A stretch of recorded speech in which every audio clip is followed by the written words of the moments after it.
चलिए आते हैं इस कहानी की मेन स्टोरी लाइन की तरफ। इस कहानी की शुरुआत होती है लूसीफर से, जिसे स्वर्ग से निकालकर नर्क में भेज दिया जाता है अनंत काल तक शासन के लिए, जब तक कि उसने वेकेशन का नहीं डिसाइड किया होता है। यानी कि अब लूसीफर मॉर्निंग स्टार ने नर्क से निकलकर धरती पर आकर छुट्टियां मनाना स्टार्ट कर दिया होता है। ये बात होती है सन 2016 की। यहाँ पर हमें हेल का डेविल एक इंसानी रूप में दिखाया जाता है और वो अपनी गाड़ी में तेज रफ्तार कहीं आगे जा रहा होता है। तभी पुलिस की नजर उस पर पड़ जाती है और वो उसका पीछा करते करते उसके पास पहुंचती है। इसी वजह से लूसीफर को अपनी गाड़ी रोकनी पड़ती है। तो लूसीफर पुलिस वाले से कहता है कि आखिर तुम मेरा पीछा क्यों कर रहे हो, मुझसे क्या चाहते हो। तो पुलिस वाला कहता है कि तुम अपनी गाड़ी काफी तेज भगा रहे हो, तुमने शहर के रूल्स तोड़े। तो लूसीफर कहता है कि क्या तुमने कभी रूल्स नहीं तोड़े। तब वहां पर वो पुलिस वाला हिप्नोटाइज होकर अपनी सारी गुनाह, अपनी सारी सच्चाई उससे कह देता है।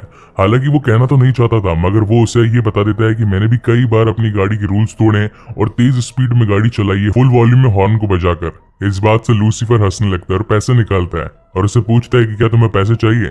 तो पुलिस वाला कहता है कि हाँ, मुझे इसकी जरूरत है, मगर नेक्स्ट टाइम से गाड़ी थोड़ी स्लो चलाना। और इसके बाद में लूसीफर एक क्रीपी स्माइल देकर वहां से निकल जाता है और पहुंचता है खुद के बार में। वहां पर हमें हेल की एक और डीमन दिखाई जाती है, जिसका नाम होता है मेजकिन, जिसे हर बार लूसीफर मेज नाम से बुलाता है। मेज लूसी से कहती है कि आखिर तुम ये इंसानी काम छोड़कर वापस नर्क में कब जाओगे, क्योंकि वहां पर तुम्हारी जरूरत है। तुम मेरी बात क्यों नहीं मान रहे हो, मेरी बात को समझ रहे क्यों नहीं हो। और तभी वहां पर सारा समय धीमा हो जाता है और तभी वहां पर इस कहानी के एक और कैरेक्टर की एंट्री होती है, जिसका नाम होता है अमेंडील। वो बेसिकली लूसीफर का भाई होता है और वो उसे धमकाता है। वो कहता है कि हमारे पिता तुम पर ज्यादा मेहरबान नहीं होंगे, अब अगर तुम्हारी जान बचाना चाहते हो तो जितना जल्दी हो सके वापस से नर्क में आ जाओ, क्योंकि तुम नहीं जानते कि बिना नर्क के देवता के नर्क के अंदर क्या क्या हो रहा है। मगर लूसीफर उसकी कोई बात नहीं मानता और उसे वहां से जाने के लिए कह देता है। इसके बाद में लूसीफर एक लड़की से मिलता है, उसका नाम होता है डलाइला, और वो डलाइला से बातें करने लगता है। तो डलाइला कहती है कि मैं काफी ज्यादा परेशान हूँ। तब वहां पर लूसीफर कहता है कि तुमने तो लाइफ चुनी थी, सेक्स, तस्वीरें और काफी सारा पैसा, अब तुम इनसे परेशान क्यों हो। तो डलाइला कहती है कि कुछ लोग ऐसे हैं जो मुझे परेशान कर रहे हैं, मैं तुम्हारी मदद चाहती हूँ। तो लूसीफर कहता है मैं तुम्हारी मदद कर सकता हूँ, लेकिन इसके बदले में मुझे कुछ चाहिए। तो डलाइला कहती है कि वो क्या है। तो लूसीफर कहता है कि मैं बस तुमसे यही चाहता हूँ कि तुम कभी बिखरना मत। और इसके बाद में वो दोनों अपनी गाड़ी में बैठकर कहीं जा रहे होते हैं, मगर तभी एक इंसान उन पर गोलियां चलाना शुरू कर देता है। अब क्योंकि लूसीफर तो इमॉर्टल होता है, इसलिए उस पर गोलियों का कुछ असर नहीं होता, मगर वहीं डलाइला जान से मारी जाती है। वहीं कुछ ही दूरी पर उसकी गाड़ी भी टकरा जाती है और वो भी जान से मारा जाता है। लेकिन लूसीफर में उसे फिर से जिंदा करने की ताकत थी और वो उसे फिर से जगाता है और उससे पूछता है कि आखिर तुमने उस पर गोलियां क्यों चलाई। तो वो कहता है कि मैंने उसे पैसों की वजह से मारना चाहा, और ये कहकर वो फिर से मर जाता है। उसी रात वहां पर दो डिटेक्टिव पहुंचते हैं, जिनमें से एक का नाम होता है क्लॉइड डेकर और उसके पति का नाम होता है डैन एस्पिनोजा। वो दोनों इसी केस के ऊपर अपनी कार्यवाही कर रहे होते हैं। तो वहां पर क्लोई कहती है कि तुम कोई काम तो मेरे लिए छोड़ो, इस काम को मैं देखना चाहती हूँ, तुम इसके अंदर अपनी टांग मत अड़ाना। और इस हादसे की छानबीन करते हुए वो सीधा पहुंच जाती है लूसीफर के पास में और वो उसे पूछती कि क्या तुम चश्मदीद गवाह थे उस वारदात के। तो लूसीफर कहता है कि हाँ, ये सारी वारदात मेरे सामने हुई थी। तो वो कहती है कि गोलियां तो फिर तुम पर भी चली होगी, पर तुम पर उसका असर क्यों नहीं हुआ। तो लूसीफर कहता है कि मैं इमॉर्टल हूँ, न जाने तुम इंसान ये बात कब समझोगे। हालांकि उस वक्त क्लोई को उसकी बातें कुछ समझ में नहीं आती है, तो वो उसे कहती है कि इस बारे में मैं तुमसे बाद में बात करूंगी, और ये कहकर वो वहां से चली जाती है। अगले दिन लूसीफर एक शादी को अटेंड करता है, जहाँ पर दो जोड़े आपस में शादी कर रहे होते हैं। तो लूसीफर उस आदमी को धमकाने लगता है, उसका नाम होता है जिमी बांस। वो उससे कहता है कि तुमने पैसों के लालच में तुम्हारी बेस्ट फ्रेंड डलाइला को जान से मार दिया, आखिर तुमने ऐसा क्यों किया। तो वहां पर जिमी कहता है कि आज मेरी शादी है, मेरी शादी को बर्बादी में मत बदलो। मैं जानता हूं कि उसकी डेथ हुई है, मगर उसकी डेथ का असली रीजन मैं नहीं, उसकी डेथ का असली रीजन ट्रू वाइल है। तुम मुझसे जाकर क्यों नहीं बात करते हो। और अब न चाहते हुए भी लूसीफर को वहां से जाना पड़ता है। इसके बाद में वो सीधा पहुंचता है ट्रू वाइल के पास में और उसे जान से मारने की धमकी देता है और उसे सच उगलवाता है कि आखिर डलाइला ने तुम्हारा क्या बिगाड़ा था, तुमने उसे जान से क्यों मरवाना चाहा।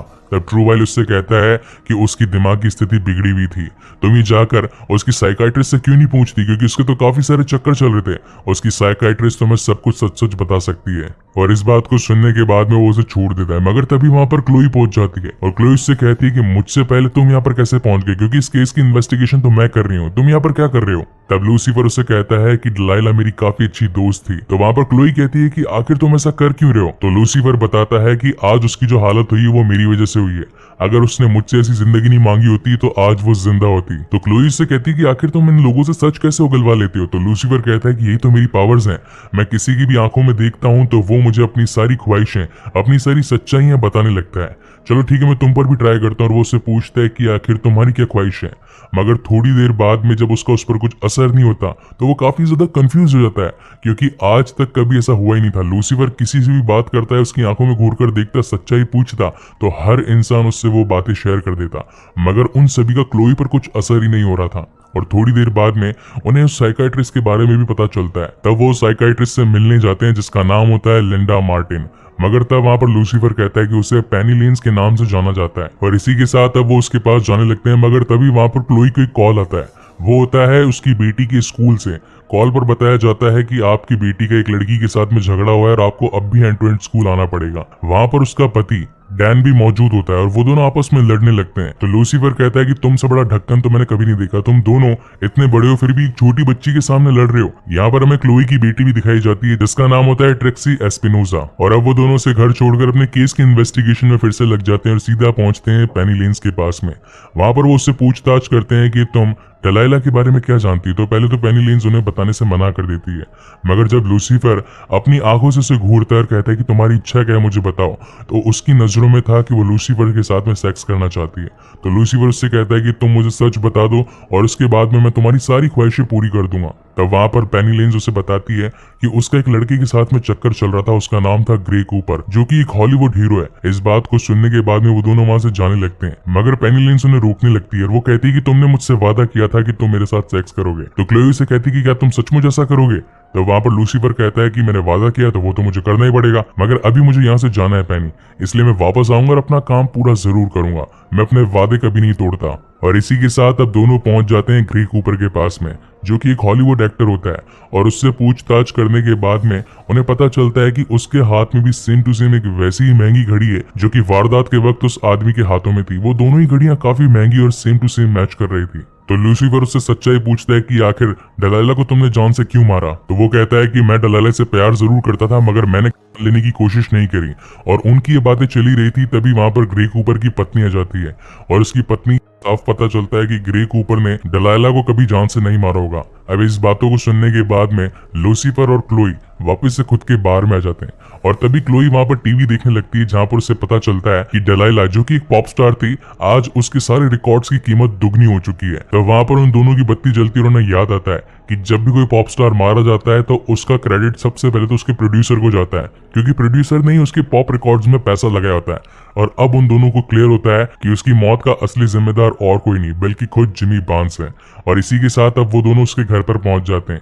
वहां पर जिमी बार्न्स अपनी एक रिकॉर्डिंग कर रहा होता है, और तभी वहां पर लूसीफर उससे कहता है कि आखिर तुमने उसे जान से मारने की कोशिश क्यों की। तो जिमी कहता है कि वो मुझे परेशान कर रही थी, मुझे शादी के लिए बात थी, जबकि मैं उसके साथ में नहीं रहना चाहता था, इसीलिए मैंने किराए के गुंडे को हायर किया। मेरे पास पैसे नहीं थे, इसलिए मैंने उसे अपनी महंगी घड़ी दे दी और उससे डलाइला को जान से मरवा दिया। इस बात को सुनने के बाद तो अब लूसीफर का दिमाग और ज्यादा सरक जाता है और वो उसे मारने के लिए आगे बढ़ता है, मगर तभी उसके हाथों से गोली चल जाती है और वो गोली सीधा जाकर लगती है क्लोई को। तो वहां पर लूसीफर क्लोई को बचाता है और कहता है कि मुझे बस 2 मिनट दो, मुझे एक अधूरा काम पूरा करना है। और वो अब आकर जिमी बार्न्स को अपनी असली फेस रिवील करता है, वो थी डेविल की। उसे देखकर जिमी बार्न्स काफी ज्यादा डर जाता है। और थोड़ी देर बाद में हमें सीन दिखाया जाता है हॉस्पिटल में, जहाँ पर अब क्लोई की आंखें खुलती है। तो वो लूसीफर से पूछती है कि आखिर मुझे यहाँ पर रहते हुए कितना टाइम हो गया। तो वो उसे मजाक में कहता है कि तुम्हें 3 साल हो गए, तुम्हारी आंख 3 सालों बाद खुली। पहले तो वो सुनकर काफी ज्यादा डर जाती है, लेकिन जब उसे लगता है कि वो मजाक कर रहा था तो वो उसे कहती है कि ठीक है, लेकिन एक बात बताओ, गोलियां तो हम दोनों पर ही चली थी, मगर मैं तो यहाँ पर हॉस्पिटलाइज्ड हो गई और तुम्हें कुछ भी नहीं हुआ।